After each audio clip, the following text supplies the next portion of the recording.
باپ نے زینو کے سر پر ہاتھ رکھتے ہوئے کہا۔ باپ کے ہاتھ سے غصہ، سرزنش اور تشویش رس رس کر زینو کا سر نم کر رہی تھی۔ بابا، یہ سونا اسی تیر کے لیے تھا، نئے تیر کو نیا سونا لگے گا، سونے کی کمی کب ہے ہمارے پاس؟ اس گھر کی بنیادوں اور صندوقوں میں اتنا سونا ہے کہ پورا یونان خریدا جا سکتا ہے، زینو نے بے اعتنائی سے کہا۔ باپ نے پھٹی ہوئی آنکھوں سے ہوا کو دیکھا، اپنی انگلی گھما گھما کر اندازہ لگایا اور زوردار آواز میں جواب دیا۔ ابھی پورا نہیں، ہاں 2/3 یونان خریدا جا سکتا ہے۔ جب پورے یونان جتنا سونا جمع ہو گیا تو پھر تم پرانے تیر پھینک دیا کرنا۔ زینو اپنے ماں باپ کے ساتھ بحیرہ آج کے ایک اندیکھے جزیرے میں رہتا تھا۔ یہ جزیرہ اس کے باپ نے ڈھونڈا تھا، جو ایک مشاق جہاز ران بھی تھا۔ جزیرہ ایتھنز کے شمال مشرق میں واقع تھا اور ایتھنز سے آدھے دن کی مسافت کے بعد یہاں پہنچا جا سکتا تھا، بشرطے کہ سمندری ہوائیں معتدل ہوں۔ زینو 18 سال کا تھا۔ اس کا قد دراز، بال سنہرے، ہلکے گھنگریالے اور لمبے تھے، آنکھیں نیلی اور انتہائی چمکدار تھیں، وہ انہیں جھپکتا بھی کم تھا۔ اس کی آنکھوں کو مسلسل نہیں دیکھا جا سکتا تھا کیونکہ دیکھنے والے کی نظر ٹھوکر کھاتی اور حدت محسوس کرتی تھی۔ اس کی پیشانی چمکتی تھی۔ زینو کے باپ کا تعلق مقدونیہ کے ایک دور افتادہ قصبے سے تھا۔ وہ انتہائی ذہین شخص تھا، اس کے نین نقش واجبی تھے، فلسفے میں ید طولہ رکھتا تھا۔ افلاطون کی اکیڈمی میں 20 سال تک تعلیم حاصل کی اور افلاطون کے خاص شاگردوں کی صف میں آ کھڑا ہوا۔ وہ ارسطو کا ہمعصر دوست اور مد مقابل تھا۔ اکیڈمی میں اکثر ارسطو سے مباحثہ رہتا، اگرچہ فلسفہ، طب، حیاتیات، اخلاقیات، فن شعرگوئی کا عالم تھا، مگر حیاتیات اس کا خاص میدان تھا۔ ارسطو انتہائی سرد مزاج تھا، مگر زینو کا باپ بہت تندخو اور جذباتی تھا۔ جب ارسطو نے کہا کہ دماغ کا کام خون کو ٹھنڈا کرنا ہے تو اس نے بھرپور مخالفت کی اور بقراط کے نقطۂ نظر کی تائید کی کہ دماغ کا کام خیالات کو مجتمع کرنا ہے۔ زینو کا باپ کوزہ گری اور ظروف کی نقش نگاری میں بھی اپنی مثال آپ تھا۔ وہ ایتھنز کے ایک مصری مجسمہ ساز کے ساتھ کام کرتا تھا جو کوزہ گری اور ظروف سازی کے باعث بہت مشہور تھا۔ مصری مجسمہ ساز کے پاس 500 سال پرانے نوادرات تھے۔ جب پہل مصری اور یونانی ظروف سازی کا سنگم ہوا تو ان نوادرات میں مصریوں کے بنائے ہوئے نقشین ظروف تھے جن پر ابو الہول اور گریفن بنے ہوئے تھے۔ ان کے مد مقابل یونانیوں کے بنائے ہوئے قنطورس، سطور اور مائنوٹور کے نقوش سے مزین بیش قیمت نوادرات تھے۔ زینو کی ماں اسی مصری مجسمہ ساز اور کوزہ گر کی بیٹی تھی۔ وہ زینو کے باپ کی شہرت بن چکی تھی اور اس سے بہت متاثر تھی۔ زینو کے باپ سے عمر کے باپ میں بہت چھوٹی تھی، اس قدر حسین تھی کہ دیکھنے والے کی آنکھیں اس کے سراپے سے لپٹ کر سناٹے میں آ جاتی۔ ایک شرارت نے انہیں رشتہ ازدواج میں منسلک کر دیا۔ ہوا یوں کہ ایک رات زینو کا باپ مصری کوزہ گر کے کارخانے میں پہنچا۔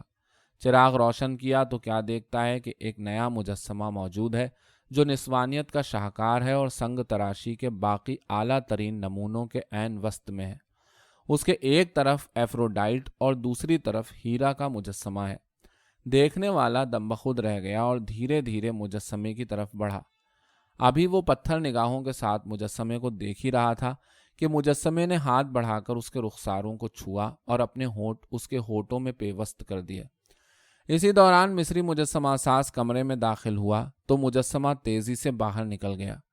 مصری مجسمہ ساز نے دونوں کی شادی کر دی۔ زینو کا باپ ذہین ہونے کے ساتھ ساتھ انتہائی مکار بھی تھا۔ اس نے مصری مجسمہ ساز کی بیٹی تو خیر حاصل کر لی، منت سماجت کر کے 500 سال پرانے نوادرات میں سے بھی بہت کچھ لے لیا۔ زینو کے نقوش اپنی ماں سے ملتے جلتے تھے۔ بے انتہا علم اور تحقیق کے بعد زینو کا باپ بالآخر اس نتیجے پر پہنچا کہ علم طاقت ہے اور دولت بھی طاقت ہے، چنانچہ منطق کی روح سے علم دولت ہے۔ اس نے یونان کا امیر ترین انسان بننے کا خواب دیکھا اور تعمیر کے لیے سرگرداں ہوا۔ مقدونیہ میں وہ ایک متوسط درجے کا شہری تھا۔ تاریخ اور سیاست کا گہرا شعور رکھنے کی وجہ سے اسے یہ احساس ہوا کہ یونان اپنی خانہ جنگیوں کے باعث رہائش کے قابل نہیں رہا۔ یہ وہ دور تھا جب مقدونیہ کا بادشاہ فلپ دوئم گھوڑوں کے سموں سے سارا یونان ناپ رہا تھا۔ ایتھنز علم و دانش کا گہوارہ اور یونان کا سب سے زیادہ ترقی یافتہ شہر تھا۔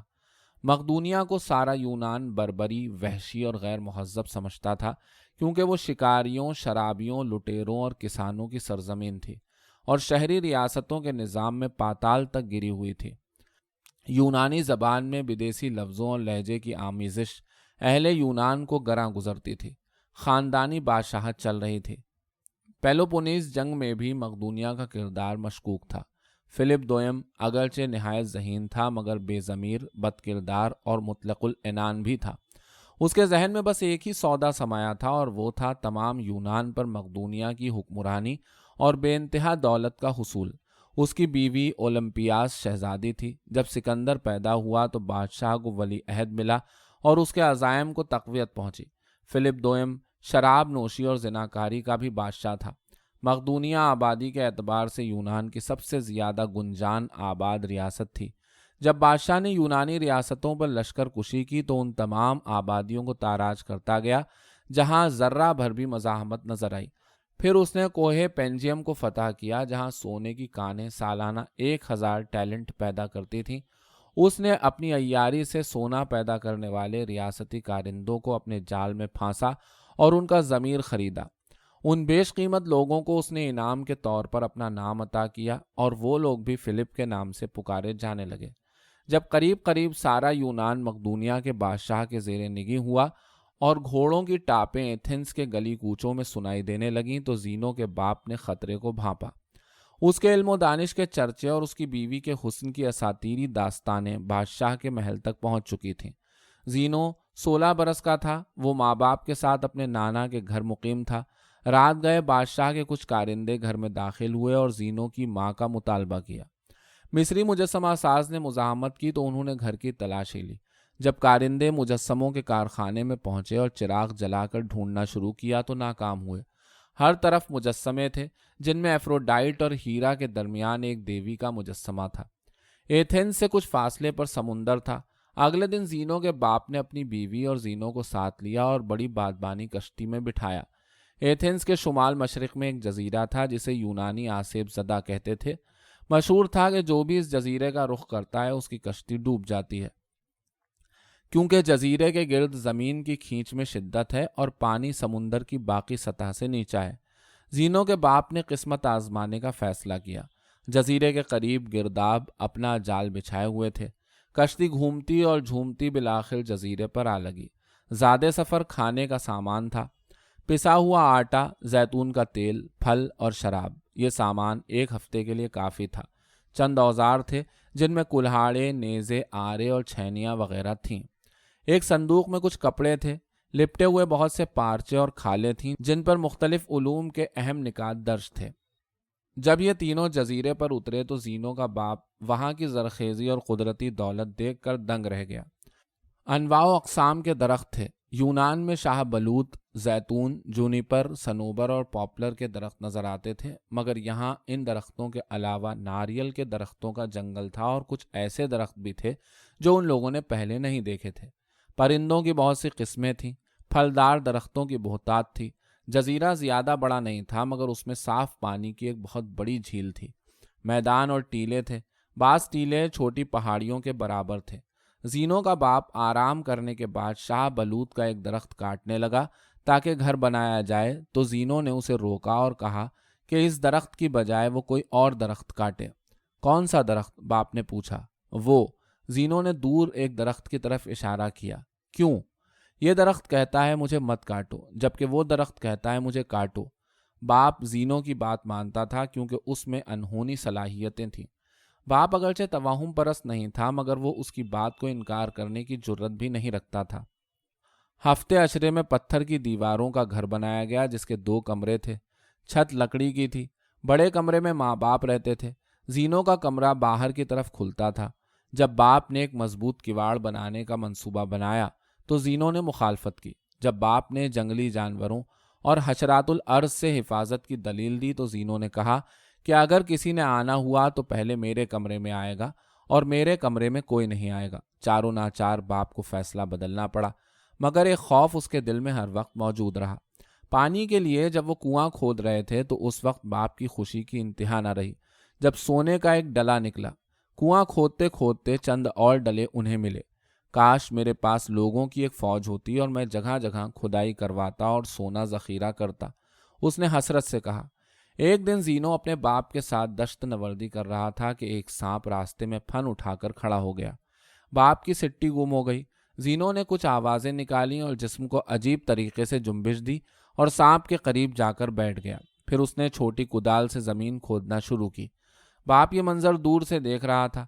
جب زینو باپ کی طرف چلا تو سانپ بل میں چلا گیا۔ زینو باپ کے پاس آ کر رکا۔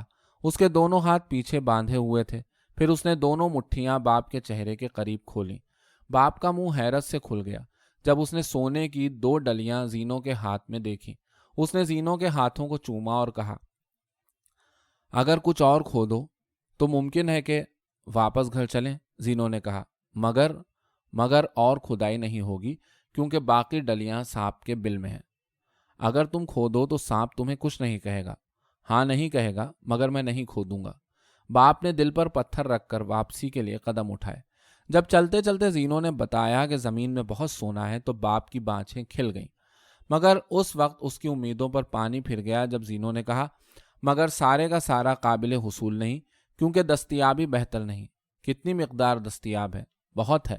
پھر بھی کتنی؟ باپ نے لجاجت سے کہا، ہزاروں ٹیلنٹ کے برابر، زینو نے جواب دیا۔ زینو کا باپ ساری رات کروٹیں بدلتا رہا۔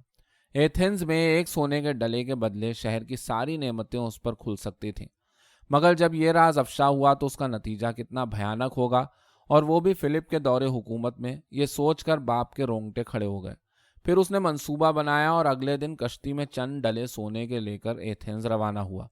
وہ ایک بہت بڑا عالم ہونے کے باعث ایتھنز میں مشہور تھا۔ جب وہ شہر میں پہنچا تو مختلف جگہوں پر اس نے مشہور کیا کہ دیوتا زیوس نے خواب میں اسے ہدایت کی ہے کہ وہ جزیرے پر اس کا ٹیمپل بنائے تاکہ اس جگہ آسیب ٹوٹ سکے۔ یہ آسیب آئندہ 20 سالوں میں ٹوٹے گا۔ اس دوران جزیرے کے ارد گرد کا پانی جو کشش ثقل کے خاص تناؤ کی وجہ سے نیچا ہے، صرف اور صرف اسے جزیرے کی رسائی دے گا۔ اگر کسی اور شخص نے وہاں پہنچنے کی جرت کی تو غرق ہو جائے گا، اور آفت یونان پر طاعون اور قحط کی صورت میں اپنا قہر توڑے گی۔ یونان کے لوگ چونکہ وہمی اور دقیانوس تھے، یہ سن کر سناٹے میں آ گئے اور اس کے چنیدہ ہونے پر رشک کرنے لگے۔ ایک سونے کے ڈلے کے عوض اس نے بہت سا اناج، قیمتی پارچات اور گھر کی دیگر ضروریات خریدیں اور واپسی کا سفر کیا۔ دوران سفر اسے یاد آیا کہ وہ اپنے سسر سے مل کر نہیں آیا، مگر وارفتگی کا یہ عالم تھا کہ اس نے اس بات کو زیادہ اہمیت نہیں دی۔ اب زینو کا باپ ایک ماہ میں 2 بار شہر جاتا۔ باقی دنوں کا معمول یوں تھا کہ ہر روز طلوع آفتاب سے نصف النہار تک وہ زینو کو تعلیم دیتا۔ اپنی تمام دنیا داری کے باوجود اپنے علم کا خزانہ اپنے بیٹے میں منتقل کرنا چاہتا تھا، اور بدلے میں ہر دوسرے تیسرے دن زینو اسے سونا لا کر دیتا۔ زینو کا حافظہ لاجواب تھا۔ اسے اپنے باپ کا پڑھایا ہوا ہر لفظ زبانی یاد تھا۔ وہ اس شدت سے تعلیم حاصل کرتا کہ اس کا باپ نڈھال ہو جاتا تھا، مگر تعلیم دینا اس کی خواہش بھی تھی اور مجبوری بھی۔ ایک دن باپ نے ذرا بے اعتنائی سے تاریخ پر بحث کی۔ اگلے دن زینو نے بے دھیانی سے کھدائی کی اور سونے کی ریت لا کر دی جس میں بہت سی معدنیات کے ذرے تھے۔ باپ سونے کے ذرے نکال کر انہیں باہم جوڑنے کا فن جانتا تھا، مگر اس محنت کا متحمل نہیں ہو سکتا تھا کیونکہ سونا زمین میں ڈلیوں کی صورت میں موجود تھا۔ زینو بمشکل 7 سال کا تھا جب اس نے اپنے باپ سے تعلیم حاصل کرنا شروع کی۔ اس کا باپ یونان میں ہر جگہ پھرتا اور اپنا کنبہ ساتھ رکھتا تھا۔ 4 سال کے بعد کے تمام حالات زینو کے ذہن پر نقش تھے۔ جب زینو بچہ تھا تو اس کا باپ تعلیم اس کے ذہن کے تناسب سے دیتا تھا۔ جوں جوں وہ بڑا ہوتا گیا تو تعلیم بھی ترقی کرتی گئی۔ باپ اپنے علم کا ریلا بہت حد تک زینو کے ذہن کی جھیل میں منتقل کر چکا تھا۔ زینو کو یاد تھا کہ ایک بار سایون میں بحر تھریسیا کے کنارے پر اس کے باپ نے علت و معلول کے موضوع پر 4 دن بھاشن دیا تھا۔ تھیسلی میں پائن کے درخت کے نیچے حیاتیاتی مادے کے ارتقاء کی بات ہوئی تھی۔ لیوکاس کے جزیرے پر بحر آیونیا کا ساحل خنک تھا اور وہاں حرارت کے اثرات زیر غور تھے۔ ریاست ایلس کے شہر اولمپیا میں علم الاخلاق زیر بحث تھا۔ اسپارٹا میں پیلوپونیز جنگوں کے اسرار و رموز اجاگر ہوئے تھے۔ تھیبیز میں جب یونانی تہذیب کا باقی دنیا سے موازنہ کیا گیا تو ایک سیاہ خارپوش سامنے سے گزرا۔ ایتھنز میں زینو نے افلاطون کی اکیڈمی دیکھی، جہاں اب افلاطون کا بھتیجا اسپوسپس منتظم اعلیٰ تھا۔ وہاں اکیڈمی کے طلباء کے ساتھ زینو نے منطق پر بحث کی۔ زینو کا باپ اپنے بیٹے کے بے پناہ حافظے اور منطق کی کاٹ پر فخر کرتا تھا، جو اب رشک میں بدلتا جا رہا تھا۔ ان کا معمول تھا کہ جزیروں میں پہروں چلتے ہوئے علم کا اعادہ کیا جائے۔ زینو کو اس وقت اکتاہٹ ہوتی جب اس کا باپ اچانک موضوع تبدیل کر کے اپنی گفتگو سونے کی تلاش پر مرکوز کر دیتا۔ ہاں تو یہ بتاؤ بیٹا کہ سونے کے ڈلوں کی کان کہاں مل سکتی ہے، جہاں صرف پیلی چکا چوند ہو؟ سونے کے ڈلے عموماً زمین پر ہی مل جاتے ہیں یا اتھلی گہرائی پر۔ گہرائی میں سونے کے ذرے ہوتے ہیں جو دوسری معدنیات میں اتنے مل چکے ہوتے ہیں کہ مٹی اور پتھر کے رنگ سے اندازہ کرنا مشکل نہیں رہ جاتا۔ تو بات ہو رہی تھی کہ فلسفہ سچ کی تلاش ہے، مگر بیٹا سونے کی تلاش کو آسان بنانے کی کوئی تدبیر کرو۔ بابا اب تو ہمارے برتن بھی سونے کے ہیں، تم سونے کے جام میں شراب پیتے ہو، 40 صندوق سونے سے بھرے ہوئے ہیں، کمرے میں جگہ نہیں رہی، اب تم زمین کھود کھود کر سونا دباتے ہو اور کھدائی بنیادوں تک پہنچ گئی ہے۔ اس قدر سونے کا استعمال کیا ہے؟ فائدہ کیا ہے؟ تمہارے جوتے کے چرم اور فرغل کے سوت پر سونے کے پترے ہیں، جب تم دھوپ میں چلتے ہو تو دمکتے ہو، چاندنی میں گھومتے ہو تو جھلملاتے ہو۔ اب بس کرو، ماں کا خیال کرو، میرا خیال کرو۔ تم دونوں کا ہی خیال رکھا ہے، باپ نے غصے میں کہا۔ اب زینو نے اپنے تیش کے گھوڑے کو ایڑ دی۔ کبھی کبھی زینو کے تیور بگڑتے تو وہ سچ کو ہیبت ناک حد تک اریاں کر دیتا۔ بابا تم نے علم کو ایک کھیل سمجھ کر حاصل کیا ہے، اور بہت حاصل کیا ہے۔ تم یونان کے گنے چنے دانشوروں میں سے ہو، مگر تمہاری ذات تمہاری آگہی سے مختلف ہے۔ دولت کے حصول کے لیے تم نے مجھے اور میری ماں کو گروی رکھا ہوا ہے۔ وہ کیسے؟ باپ نے آنکھیں پھاڑ کر کہا۔ تمہیں معلوم ہے؟ زینو نے تقریباً چیخ کر کہا۔ کیا معلوم ہے؟ باپ نے ماتھے کی زمین پر حیرت کا حل چلایا تو لکیریں نکلیں۔ تمہیں معلوم ہے، زینو نے ہر لفظ پر زور دے کر کہا۔ باپ نے علم بیان اور فن خطابت کی پٹاری سے لفظوں کا سانپ نکالا۔ تم کہتے ہو تمہیں گروی رکھا ہوا ہے؟ میں نے حرص کے قلعے میں قید رکھا ہے سونے کا قفل لگا کر؟ کیا میرے اندر جو علم و آگہی کا سمندر تھا اسے 1000 سورجوں کی دھوپ نے چھناکے سے اڑ کر صحرا کیا ہے؟ کیا تمہاری سوچ کے دشت کو کسی حادثے نے علم کا بحیرہ آج اور آگہی کا بحیرہ روم بنایا ہے؟ کیا مجھے تمہاری عمر اور اس کے تقاضوں کا علم نہیں؟ گزشتہ 1.5 سال سے مہینے میں 2 بار جب بھی میں ایتھنز جاتا ہوں تو کیا تم میرے ساتھ سفر نہیں کرتے؟ اس جزیرے کے ارد گرد جو کشش ثقل کا تناؤ ہے، کیا اسے صرف بادبانوں کے پارچے رام کرتے ہیں یا اس میں میرے ناخن تدبیر کا بھی کوئی ہاتھ ہے؟ جب تم ایتھنز جاتے ہو تو فقط بحیرہ آج کی لہریں گنتے ہو، اور میں بادبان کی رسیوں کی بیمار گرہوں پر اپنی ہتھیلیوں کی مرہم لگا کر کشتی کی تیمارداری کرتا ہوں۔ جزیرے کی زرخیزی میں تم سونے کے تیروں سے چاند اور سورج کو نشانہ کرتے ہو تو میں پتھر سے سونا کشید کرتا ہوں۔ یہ ساری دولت کس کے لیے ہے؟ کیا تمہارے اور تمہاری ماں کے علاوہ بھی کوئی ہے اس جزیرے پر؟ کیا کوئی ہے؟ زینو نے باپ کو ٹھہری ہوئی آنکھوں سے دیکھا۔ بولو، پتھر کیوں ہو گئے؟ باپ چنگھاڑا۔ میں شکوہ الفاظ سے متاثر نہیں ہوتا، کیونکہ میں علم بیان اور خطابت کو کمینگی کی آخری حد سمجھتا ہوں۔ مجھے افلاطون کا مکالمہ گارگیاس زبانی یاد ہے جو تم نے مجھے پڑھایا تھا، اور تمہیں یاد نہیں۔ اس مکالمے میں جو سقراط کا نقطہ نظر ہے، مجھے اس سے اتفاق ہے، مگر چونکہ تم لفظوں کے پتھر چن کر اسٹیڈیم بناتے ہو اور اس میں لہجے کا تماشا کرتے ہو، اس لیے تمہیں تمہارے لہجے میں سمجھانا پڑے گا۔ زینو نے نیلی جھیل کے خنک پانی کی طرح ٹھہرے ہوئے لہجے میں کہا۔ تو سمجھاؤ۔ باپ کی سرخ آنکھوں میں غیظ نے کوندا مارا۔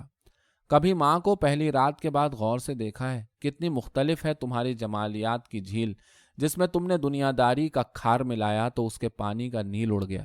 کیا تمہاری بینائی کو سونے کے عقاب نے چونچے مار مار کر اتنا کور کر دیا ہے کہ تمہیں مجسم جمال تک نظر نہیں آتا؟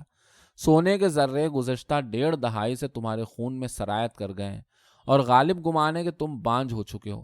تمہاری رطوبتیں خشک ہو گئی ہیں۔ دنیا کی نظروں میں تم ہر فن میں یکتا ہو، مگر میری نظر میں تم صرف اور صرف ایک مجسمہ ساز ہو۔ ایک لمحہ تھا کہ میری ماں کے ایک طرف ایفروڈائٹ کا مجسمہ تھا اور دوسری طرف ہیرا کا، مگر اب ان دونوں کے درمیان ایک مجسمہ ہے جو تمہاری بیوی کا ہے، جسے تم نے سالہ سال سے چھوا نہیں۔ اس خوف سے کہ کہیں دولت جمع کرنے کے جنون میں خلل نہ پڑے۔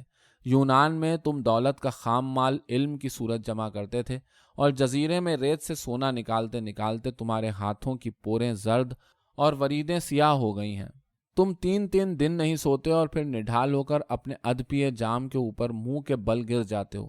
کیا تمہیں معلوم ہے کہ جب تم غشی کی نیند سوتے ہو تو حشرات الارض تم پر رینگتے ہیں اور تمہارے سر سے وحشت آلود خواب چن چن کر کھاتے ہیں؟ کیا تمہیں علم ہے کہ جو حشرات تمہیں چھوتے ہیں جنگل ان سے یوں نفرت کرتا ہے جیسے یونانی باقی دنیا کی بربری قوموں سے؟ کیا تم جانتے ہو کہ تمہاری بیوی کی آنکھیں کیسی ہیں؟ ان کی کنجوں میں دراڑیں پڑ گئی ہیں جن میں آنسو سہولت سے بہتے ہیں۔ اپنی بیوی کو اس کے باپ کے پاس چھوڑ آؤ تاکہ مجسمہ سازی کے کارخانے میں ایک بت کا اضافہ ہو سکے۔ یہ کہہ کر زینو نے نصف النہار پر ابلتے ہوئے پورے سورج کا نشانہ باندھا تو تیر پر کوہی ابابیل لپکی۔ باپ نے کنجے لب سے ابلتے ہوئے کف پر آستین رکھی تو فرغل کا سونا جھلملایا۔ اور جہاں تک میرا تعلق ہے، میرا مسئلہ وحشت کا ہے۔ مجھے مزید سونا ڈھونڈتے ہوئے وحشت ہوتی ہے۔ فلپ کے پاس اتنا سونا نہیں ہوگا جتنا تمہارے ذخیرے میں ہے۔ تمہیں معلوم ہے کہ سونے کے ذخیرے کی ایک خاص بو ہوتی ہے۔ کیا تمہیں اس کا احساس ہوتا ہے؟ مگر تمہیں یہ احساس کیوں ہوگا کہ تمہاری سانسوں میں بھی سونے کی بو ہے؟ باپ نے خلاف توقع قہقہہ لگایا جو اتنا زوردار تھا کہ زینو کا پرواز کے لیے تولا ہوا تیر ڈھیلا پڑ گیا اور درخت سے پرندوں کی ڈار بے ترتیبی سے اڑی۔ بہت خوب بیٹا، بہت خوب، تم فن خطابت جان گئے ہو، یعنی لفظوں کا صحیح چناؤ، لہجے کے آہنگ کا زیر و بم اور دلیل کی کاٹ، اور سب سے بڑھ کر یہ کہ اگر باپ بھی مد مقابل ہو تو مقابلہ دشمن بن کر کیا جائے۔ داخلی سوچ کو اس طرح لوچ دی جائے کہ اس پر خارجی ہونے کا گمان ہو اور عین صحیح ہونے کا شائبہ۔ باپ نے اپنے لہجے کو مسلسل سرد کرتے ہوئے کہا اور زینو کے ماتھے کو چوما۔ زینو نے باپ کے ہونٹوں سے عیاری اپنے ماتھے میں سرایت کرتی ہوئی محسوس کی۔ یہ فن خطابت سوفسطائیوں کا ہتھیار ہے، میں سوفسطائی نہیں ہوں۔ میں نے یہ انداز اس لیے اختیار کیا کیونکہ تم سوفسطائی ہو، اور جیسا کہ ارسطوفینیز نے اپنی پیروڈی بادل میں کہا ہے کہ سوفسطائی جھوٹ کو یوں پیش کرتے ہیں جیسے سچ، اور سچ کو یوں دکھاتے ہیں جیسے جھوٹ ہو، مگر ہم ایک دوسرے کو بہت اچھی طرح جانتے ہیں، چنانچہ ہمیں لفظوں کی شعبدہ گری زیب نہیں دیتی، ہاں ذخیرہ الفاظ کا پتہ ضرور دیتی ہے۔ زینو نے کہا، تم شریر اور حیرت ناک ہوتے جا رہے ہو، باپ نے زینو کی پیٹھ تھپ تھپاتے ہوئے کہا، اور زینو کے تیور ہموار کرنے کا عمل جاری رکھا۔ جب تم چھوٹے سے بچے تھے تو میں نے ایروس کا ایک بہت خوبصورت مجسمہ تمہیں کھیلنے کے لیے لا کر دیا جو گڑیا کے برابر تھا۔ ایک دن تم نے مجسمہ زور سے دیوار پر مارا تو اس کا عضو تناسل ٹوٹ گیا۔ تمہاری ماں نے مجسمہ اٹھایا اور مجھے طنز سے دیکھتے ہوئے کہا کہ پہلے ایروس دیوتا تھا، اب تم جیسا ایک انسان ہو گیا ہے۔ وہ ہنسنے لگا۔ تمہاری ماں کی حصے مزاح اتنی پتھریلی ہے کہ سننے والے کو سنگسار کر دیتی ہے۔ دراصل علم اس کے قریب سے بھی نہیں گزرا۔ اس کی سوچ اتنی بانجھ ہے کہ دہشت کا گمان ہوتا ہے کہ وہ اتنی کم عقل ہے کہ کوئی بھی کم عقل نہیں ہوتا، کوئی بھی۔ زینو نے دائیں ہاتھ کی انگشت شہادت کو پھن کی طرح باپ کی آنکھوں کے سامنے اس قدر زور سے اکڑایا کہ پور ٹیڑھی ہو کر باہر نکل آئی۔ رات کا کھانا کھانے کے بعد باپ نے دیکھا کہ زینو کے تیور ابھی تک بگڑے ہوئے تھے۔ جب زینو اپنے بستر پر لیٹا تو باپ نے زینو کو راضی کرنے کے لیے ہومر کی ایلیڈ گا کر سنانا شروع کی۔ گانے سے پہلے اس نے بہت اونچے جوتے پہنے، لہراتا ہوا فرغل زیب تن کیا، چہرے پر ماسک سجایا اور وہ روپ دھارا جو ایتھنز کے اداکار تھیٹر میں اختیار کرتے تھے تاکہ دور دور تک نظر آ سکیں۔ باپ کی آواز اگرچہ سر میں تھی مگر اس قدر بھیانک اور پھٹی ہوئی کہ زینو نے چلا کر کہا، گانا بند کرو اور آئندہ کبھی گانے کی کوشش نہ کرنا۔ جزیرے پر رہتے ہوئے اب 2 برس گزر چکے تھے۔ موسم سرما کی چمکیلی دوپہر تھی۔ چٹان کے چھجے پر کھڑے ہو کر زینو نے تیر سمندر میں داغا۔ کوہی ابابیل نے تعقب کیا۔ اب ابابیل اور تیر ہوا میں ایک دوسرے کے اعتبار سے ساکن تھے۔ ابابیل نے اپنے پنجے تیر کی چوب میں پیوست کیے۔ کوہی ابابیل کے پاؤں عموماً کمزور ہوا کرتے ہیں۔ ہوا بہت تیز تھی۔ ابابیل نے بہت دیر تک جھونکوں سے جنگ کی اور اس کشمکش میں سمندر میں دور نکل گئی۔ اب اس کی سانس اکھڑ رہی تھی۔ کچھ دیر بعد وہ پھڑپھڑاتی ہوئی پانی کی سطح پر گری۔ بادبانی کشتی میں 5 سپاہی تھے جو دارا کی فوج کی طرف سے یونان کے گرد و پیش پر نگراں تھے۔ انہوں نے پانی پر پھڑپھڑاہٹ سنی تو ایک سپاہی نے چھلانگ لگائی۔ جب وہ واپس کشتی میں آیا تو اس کے ہاتھ میں کوہی ابابیل تھی جس کے پنجے تیر میں گڑے ہوئے تھے۔ 5ویں کی نظریں بھی ابابیل کے پنجوں کے ساتھ تیر میں گڑ گئیں۔ ایک نے ابابیل کو الگ کر کے سمندر میں پھینکا تو اس کے پر پانی کی سطح پر پھیل گئے۔ جزیرہ 15 اسٹیڈیم کے فاصلے پر تھا۔ انہوں نے کشتی کا رخ جزیرے کی طرف کیا تو ایک سپاہی نے شدید مخالفت کی۔ اسے علم تھا کہ جزیرہ آسیب زدہ ہے، مگر جب آسیب اور تیر پر لگے ہوئے سونے کا موازنہ کیا گیا تو سونا بھاری نکلا۔ جوں جوں جزیرہ قریب آتا جا رہا تھا، پانی کی سطح گرتی جا رہی تھی اور کشتی پانی کے اندر دھنس رہی تھی، حتیٰ کہ پانی کشتی کے کناروں کو چھونے لگا۔ پانی میں جگہ جگہ گرداب تھے اور ان کے گھماؤ میں اتنی شدت تھی کہ پانی میں جا بجا سیاہ روزن بنے ہوئے تھے۔ انتہائی جدوجہد کے بعد جب کشتی کنارے لگی تو پانچوں اپنے بھالے، خنجر، تلواریں اور تیر کمان اٹھا کر باہر نکلے۔ سروں پر خودیں جمائیں جن کی پتلی زنجیریں پشت پر آہنی آبشاروں کی طرح گرتی تھیں۔ دور شاہ بلوط کے درختوں میں ایک پہاڑی نما ٹیلا تھا جس پر زیوس کا مجسمہ استادہ تھا۔ پانچوں نے آہستہ آہستہ چلنا شروع کیا۔ نرم گھاس کے بیچ میں ایک پگڈنڈی تھی جو انہوں نے اختیار کی۔ راستے میں انہیں ایک اور تیر ملا جس کا پھل سونے کا تھا اور اس کی دم کے گرد سونے کا پترا لپٹا ہوا تھا۔ اس کی چوب میں سوراخ تھے۔ ایک سپاہی نے وہ تیر اٹھا کر اپنے ترکش میں رکھا۔ جھیل کے اس پار انہیں ایک گھر نظر آیا جو سرد سپہر میں سرمئی جھلک دیتا تھا۔ گھر اگرچہ درختوں نے چھپا رکھا تھا مگر دھوپ اسے اریاں کرتی تھی۔ زینو ابھی تک نہیں آیا، یہ سوچ کر باپ دروازے کے قریب آ کر رکا۔ اگلے لمحے 5 تیر برسے، 4 پتھریلی دیواروں سے ٹکرائے اور 5واں اس کی ٹانگ میں لگا۔ وہ اندر دوڑا، تیر کو کھینچ کر باہر نکالا تو خون کا فوارہ زمین پر پڑی ہوئی سونے کی رکابی میں گرا۔ اس نے ایک پارچہ پھاڑا اور پنڈلی پر کس کر باندھا۔ بعد میں اسے خیال آیا کہ پارچے پر بقرات کی لکھی ہوئی نظام خون کی تفصیل تھی۔ اس کی بیوی نے جلدی سے سراسیمگی میں ایک کپڑے کو پھاڑا اور زخم کے اوپر باندھا کیونکہ خون مسلسل پارچے کے ریشوں سے رس رہا تھا۔ زینو کے باپ نے تیر کو دیکھا۔ اس کی نوک سونے کی نہیں تھی اور دم پر سونے کا پترا بھی نہیں تھا۔ اس نے ایک کمان خود پکڑی اور دوسری اپنی بیوی کی طرف پھینکی۔ دیوار کے ایک گول روزن پر باپ نے شست باندھی اور مخالف دیوار کے روزن پر اس کی بیوی نے۔ 3 لوگ ہیں، باپ نے کہا۔ یہ کہہ کر اس نے تیر چھوڑا جو ایک سپاہی کے سینے میں ترازو ہو گیا۔ وہ لڑکھڑا کر گرا۔ ایک اس طرف ہے، بیوی بولی۔ اس نے تیر چلایا اور اسے بھی ڈھیر کر دیا۔ اس دوران مخالف سمت سے تیر آ کر دیواروں سے ٹکراتے رہے۔ ایک اور ہے، بیوی نے کہا، اور تیر ایک درخت کی اوٹ سے دوڑ کر دوسرے درخت کی جانب جاتے ہوئے آدمی پر چھوڑا جو اس شخص کے پیٹ میں آر پار ہو گیا۔ سونے کا کیا ہوگا؟ باپ کی آنکھوں میں وحشت تھرائی۔ اس نے صندوق کھولا اور سونے کے چھوٹے چھوٹے ٹکڑوں کو کھانے لگ گیا۔ جب اسے نگلنے میں دشواری پیش آئی تو اس نے شراب کے گھونٹ بھرنا شروع کیے۔ شراب نے خوف کو قدرے رفع کیا تو اسے دیوار کے قریب سرسراہٹ محسوس ہوئی۔ تیسری دیوار کے روزن سے سپاہی نے دیکھا کہ باپ بڑبڑا رہا ہے، میں سارا سونا کھا جاؤں گا۔ سپاہی نے روزن میں سے تیر چلایا جو باپ کی کھوپڑی میں پیوست ہو گیا۔ زینو کی ماں نے چیخ ماری اور دوڑ کر گھر سے باہر نکل گئی۔ سراسیمگی کے عالم میں وہ ایک درخت کے پیچھے جا چھپی۔ سپاہی کمرے میں داخل ہوا۔ خنجر کے ایک وار سے اس نے زینو کے باپ کا پیٹ چاک کیا اور سونے کی ڈلیاں نکالی جن پر میدے کی زردی مائل سبز رطوبت لپٹی ہوئی تھی اور نرم گوشت کے ریشے لٹکے ہوئے تھے۔ اس نے سونا ترکش میں ڈالا مگر جب اس کی نظر کھلے ہوئے صندوق پر پڑی تو اس نے اپنی محنت کو حقارت سے دیکھا۔ اس قدر سونا دیکھ کر سپاہی کے ہوش اڑ گئے۔ اس نے دونوں مٹھیوں میں سونے کی ڈلیاں پکڑیں، گھر سے باہر نکل کر ہوا میں اچھالی اور قہقہا بلند کیا۔ درخت کی اوٹ سے تیر نکلا، سپاہی کے نرخرے کو چیرتا ہوا۔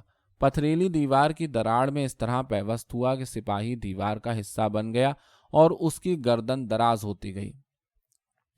بجلی کے کوندے کی طرح آخری سپاہی زینو کی ماں پر جھپٹا۔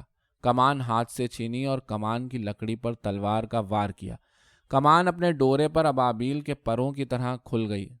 پھر اس نے جھپٹ کر ترکش عورت کی کمر سے کھینچا تو فرغل کے بند کھل گئے اور ساتھ ہی دیکھنے والے کی آنکھیں۔ زینو گھر کی طرف واپس آ رہا تھا۔ اس نے دیکھا کہ درخت کی اوٹ میں اس کی ماں کا جسم دھچکے کھا رہا تھا اور اس کا باپ وارفتگی کے بہاؤ میں ہچکولے لے رہا تھا۔ اگرچہ اسے درخت کے تنے کی اوٹ میں باپ کا چہرہ نظر نہیں آتا تھا مگر ماں کے چہرے کی طمانینت زینو سے تقاضا کرتی تھی کہ منظر کی حدود میں قدم نہ رکھے۔ وہ واپس مڑ گیا۔ سپاہی کی وحشت اس اصل مرغ کی طرح تھی جو چھری کے وار سے باہر نکل جائے اور اس کی آدھی شہرک کٹی ہوئی ہو۔